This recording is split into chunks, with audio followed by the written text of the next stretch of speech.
임신 중에 이혼, 아이 양육권은 제가 갖는 건가요? 버지니아법 기준입니다. 정보용입니다. 법적 조언은 아닙니다. 질문.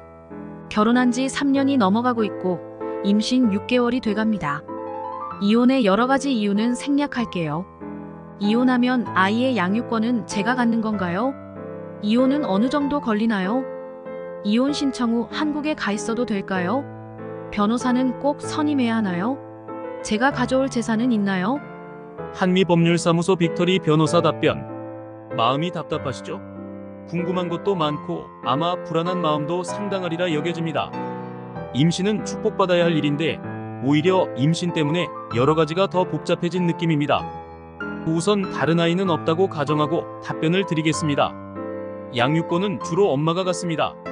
하지만 만약 이혼해야 하는 이유가 엄마에게 있는 경우라면 양육권은 아빠가 가져갈 수 있습니다. 가령의 엄마가 마약 중독자나 알코올 중독자, 그 외 양육 부적격자인 경우 아빠에게 양육권이 넘어갈 수 있습니다.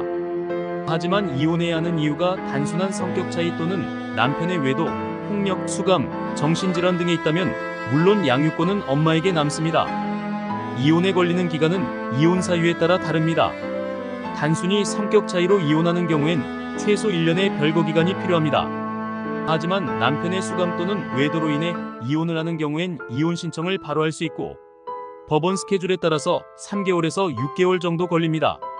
하지만 양육권이나 재산 문제로 서로 다투는 경우엔 이혼을 신청하고 1년 이상 걸릴 수도 있습니다. 이혼 신청 후 한국에 가 계셔도 됩니다. 사안이 복잡하지 않다면 한국에 계신 동안 이혼이 될 수도 있습니다. 하지만 만약 질문하신 분이 미국 시민권자가 아니라면 출산 후에 출국하시길 권합니다. 미국에서 태어난 아이는 자동으로 미국 시민권을 얻게 되니까요. 아이가 있는 경우엔 언제나 변호사를 선임해 이혼을 진행하는 것이 현명한 방법입니다. 양육권 문제와 양육비에 대한 확실한 판결을 받는 것이 중요하니까요.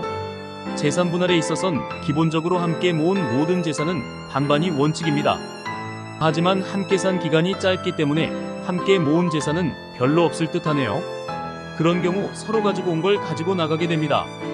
남편이 고소득자라면 어느 정도의 배우자 보조금은 받을 수 있겠으나 그 유효기간은 2년 안팎입니다. 20년 전통 한미법률사무소 제공입니다.